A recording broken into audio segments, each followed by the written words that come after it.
এইখন হল আমাৰ গুৱাহাটী মহানগৰী, নৰ্থ ইষ্টৰ আটাইতকৈ ডাঙৰ চহৰ। ইয়াত সবেই নিজৰ কামে কামে ব্যস্ত। কোনোবাই হয়তো বেঙেনা বেচি আছে আৰু কোনোবাই হয়তো লৈ আছে, কিনি আছে। কথাটো হ'ল ইয়াত কাৰো বাবে সময় নাই। অলপ সময় উলিয়াই আৰু শান্তিৰ সন্ধানত দুপৰীয়া ভাত চাত খাই আজি আমি ওলালো এটা গুৱাহাটীৰ বিশেষ জাগা এক্সপ্ল'ৰ কৰিবলৈ। বলক ভিডিঅ'টো আৰম্ভ কৰোঁ। আমি মানে এতিয়া গম পাইছোঁ আমি একেটা ৰাস্তাৰে এনেকৈ ঘূৰি আছোঁ, মানে এইপিন দিয়ে কৈছোঁ এইপিন দিয়ে কেনেকৈ গম পালোঁ মানে আমি এটা দেখা পালোঁ। আমিতো মই যাওঁতেও দেখা পাইছিলোঁ, এতিয়া আহোঁতেও দেখা পাই আছোঁ। গতিকে এতিয়া আমি মানে অলপ বেলেগ অফৰোডিং জেগা দি যাম। অফৰোডিংটো কেনেকুৱা হ'ব চাই থাকক, মানে ভয়ানক অফৰোডিং হ'ব। আমাৰ এখন স্কুটি আমাৰ চলাই আছে, আমি আহিছোঁ পুলিচৰো ভয়, ফাইনৰো ভয় বিশেষকৈ। অলপ অফৰোডিং, সেইটো আমাৰ অফৰোডিং ৰাস্তা ইয়াৰ পৰা আৰম্ভ হৈছে। ইয়াতে লিখা আছে স্বাগতম কমল নগৰলৈ। ফাইনেলি আমাৰ ষ্টেজ 1 কমপ্লিট। বোকা পানী আমি পাৰ কৰি দিলোঁ। আমাৰ ওপৰত দেখা পাই আছোঁ আমি গভীৰ অৰণ্য, বঢ়িয়া অৰণ্য, ধুনীয়া জাগা, ধুনীয়া ৰাস্তা।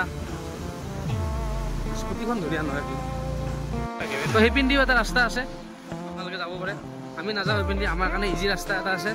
ইয়াৰ পৰা আমি অলপমান স্কুটিত যাম, তাৰপিছত অলপমান খোজকাঢ়িম, তাৰপিছত হয়তো কিবা এটা দেখা পাম।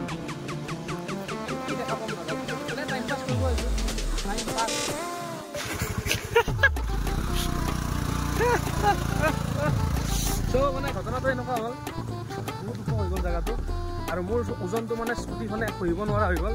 সেইকাৰণে তেখেতে সঁচাকৈ গুচি গ'ল। ৰ'ব, তাৰ পৰা উঠিম, অলপ ধৰো ৰ'ব, খোজকাঢ়াৰ আগতে অলপমান ধৰি লৈছোঁ।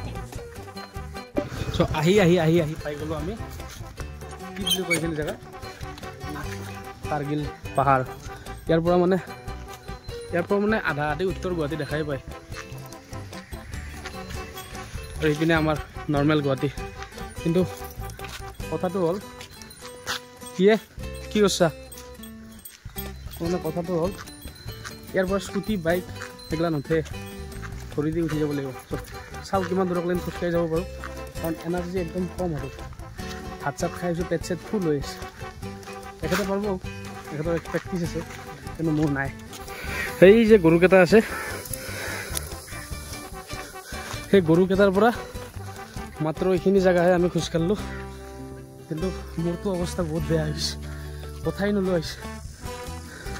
আৰু কিমান বা দূৰ আছে, আৰু কিমান দূৰ আছে, খালোঁ অলপমান প্লেন দেখা পাইছোঁ।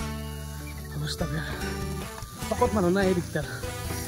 সেইফালে ছাগলী গাঁও গছ খাইছে। আমাৰ পিছফালে আছে উত্তৰ গুৱাহাটী, আমাৰ আগফালে আছে নৰ্মেল গুৱাহাটী। ভাল লাগছে, কিন্তু ভাগৰ লাগিলেও মানে এইখিনি টাইমখিনি অলপ বেলেগ এনাৰ্জেটিক টাইম, চানছেট টাইমখিনি মোৰ কাৰণে বেলেগ এনাৰ্জি আহি যায় মোৰ ক'ৰবাৰ পৰা। সেইকাৰণে ভাত চাত খাই হ'লেও মই পাহাৰ বগাই আছোঁ এতিয়া। চবেই নৰে নে কি কয়? ভাত কোনে?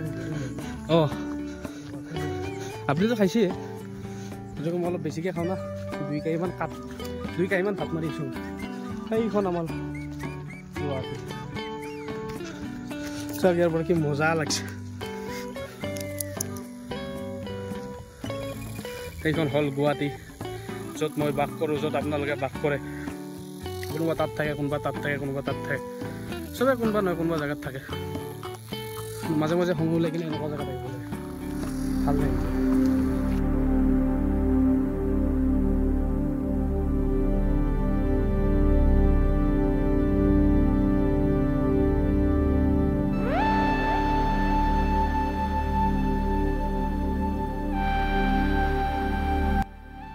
মজা জেগা গাইছ, বহুত দেৰি বহিলোঁ ইয়াতে, মনটো কিবা এটা ভাল লাগি গ'ল।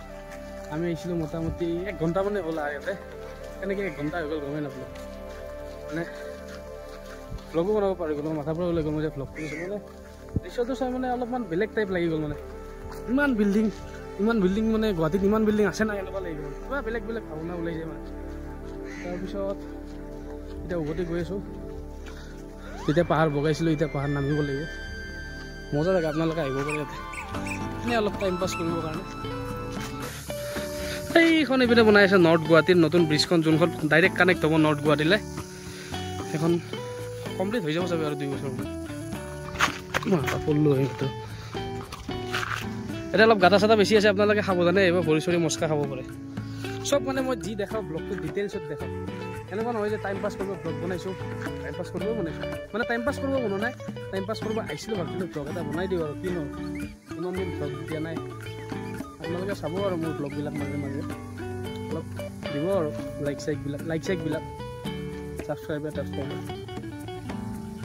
সেই আৰু চ' ইয়াতে বহুত দেৰি কটোৱাৰ পিছত এতিয়া ঘূৰি যাওঁ বুলি ভাবিছোঁ নে কি কয় যাওঁ আৰু বহুত দেৰি ৰখিলোঁ চ' এই এটা সৰু সুৰা 1-2 মিনিটৰ ব্লগ আপোনালোকৰ কাৰণে বনালোঁ কেনেকুৱা পালে চাই কিনে ক'ব কমেণ্ট কৰিব কমেণ্টটো নাহে তথাপিও কৰিব ভাল পালে লাইক শ্বেয়াৰ ছাবস্ক্ৰাইব কৰি দিব তো আজি কাৰণে বাই নেক্সট লগ পাই আছোঁ শ্বিলঙত